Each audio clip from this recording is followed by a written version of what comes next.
Blood Angels fans, it is our time to shine, mainly because we have a couple action figure reviews that feature the Blood Angels, which is the chapter of my choosing. So in this action figure review, we are going to be taking a look at two of the newly released Blood Angels Terminators and see what JoyToy has been cooking or had been cooking in the kitchen. First and foremost, I think it's really jarring coming from reviewing the Horus Heresy Legion Praetors, now back to the so-called Grunt 40K Marines, in this case, this Terminator here. Your eyes get used to the glitz and glamour of the 30K armors that the desert light expanse of the 40K figures is quite the contrast. And now we have another guest action figure to contrast something else. So the armor shading right here is a 100% deviation from the firstborn Terminators in that there is some gradient of shading on the armor panels, while the firstborn Blood Angel ones are a lot less shaded and much more bright. Now let's finally focus in on this action figure here. So up top, you have your standard Terminator targeting array with some nice blue and red metallic lenses. Moving down to the Terminator's head, there appears to be a decent amount of shading in the recess of the helmet, which is enough to help define the area a little bit more. The contrasting metallic green lenses of the eyes and the gunmetal areas of the respirators serve to break up the red of the armor. On this pauldron, there is clearly a screened on Blood Angel symbol, and opposite of this right pauldron once again is an excellent representation of a stone crux terminatus.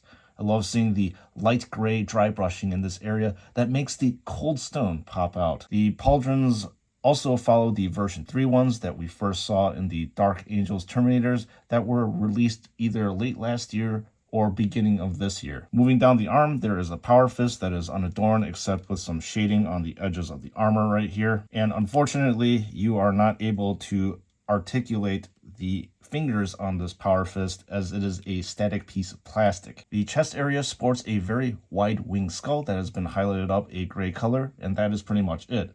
The torso region has this red section, and down the center of it, that's flanked by these black soft armor pieces. The waist area is rather unadorned with a gold amulet that is dangling down. You also may need to be careful of this area because it seems like the soft plastic can be ripped off if you're not careful. There's the presence of these two armor plates, as well as another armor plate that is hanging on the back, which helps a little bit to give some light spice to this area. The leg region is equally as bland as the rest of the action figure, with the red only punctuated by this mini crux on the left knee and the squad badging on the right knee. And then there's really nothing much to write home about the back either. This particular assault cannon is attached to the body of the Terminator by this plastic hose here. I'm disappointed that this weapon is not removable.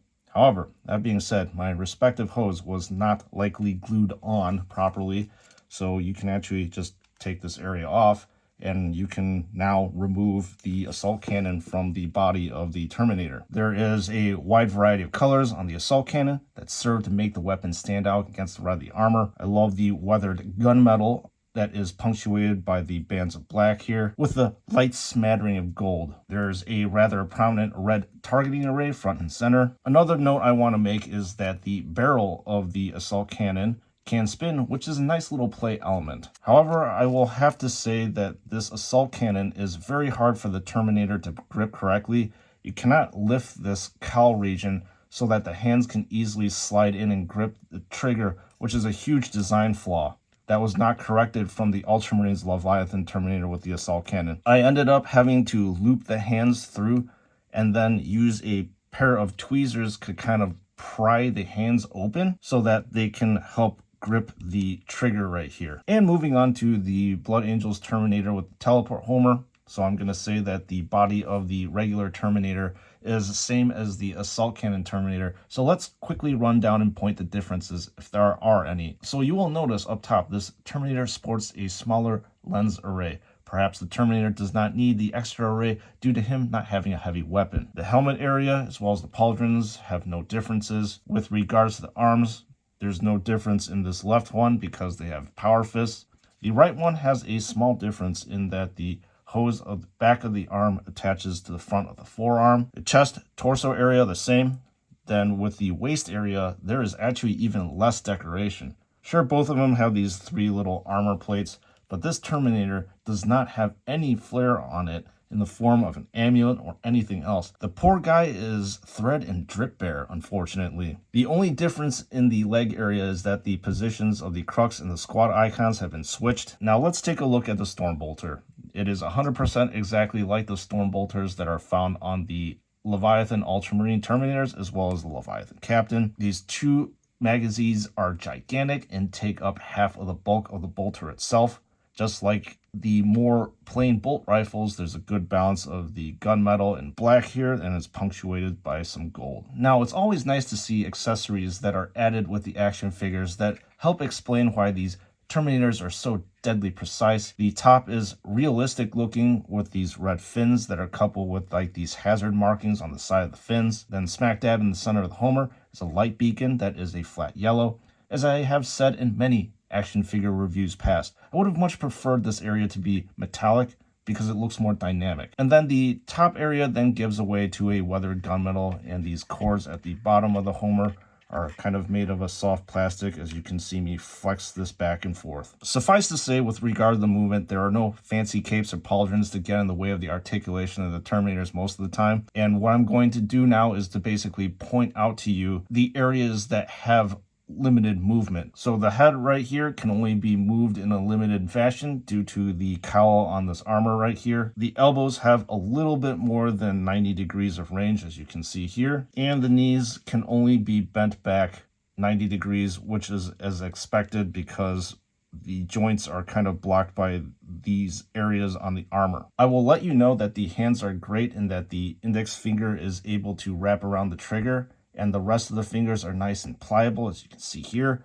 but not so soft that the action figure cannot grip the weapon. I'm going to have this Terminator grip his Stormbolter, and you can see easily that it slides right on in. And now let's get to the most exciting part for every action figure collector, which is size comparison. Coming in hot, we have the Firstborn Blood Angels Terminator, and as expected, the Leviathan Terminator is quite a bit taller than this particular action figure right here. And with the Blood Angels Leviathan Terminator front and center, now we have the guest of the version 1 Death Company action figure, and you can see that this guy definitely does tower over the Death Company one. And the final guest is the Blood Angels version 2 Primaris Intercessor, and this Intercessor is just a little bit taller than the Death Company Marine, while this Leviathan Terminator still stands shoulders above these 2 action figures. And thank you for joining me in this review.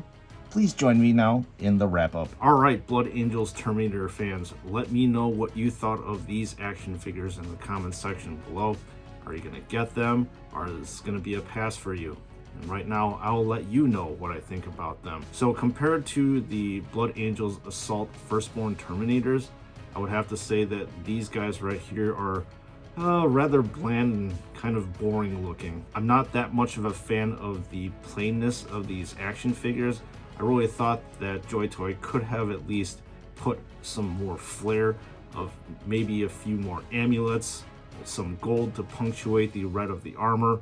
They just look too plain, in my opinion. Some true positives on these action figures, I think that the joints are very sturdy. As I said before, the version 3 action figures are fantastic, and I really do like the play element on the assault cannon. So the $50 to $100 question is, should you get these action figures? I am in an opinion of, if you're not a Blood Angels fan or a Terminator fan, you could probably pass on these action figures just because of what I said before. But if you are compelled to buy these action figures, click on the link in the description below, or you will be brought to David Toys, where I get all of these action figures for these reviews. I find their customer service to be fantastic, as well as their ship times. And before you check out, do not forget to use the code SNS to receive 12% off your purchase. And with that being said, members of the chapter, once again, thank you for joining me until the end of this video. I am appreciative that you've lasted this long, and I am also appreciative of all the comments, likes, and subscribes. And if you're not subscribed to the channel, please consider subscribing, because I arguably have the largest catalog of Warhammer action figures in my review library. And with that being said, I will see you all in the next one.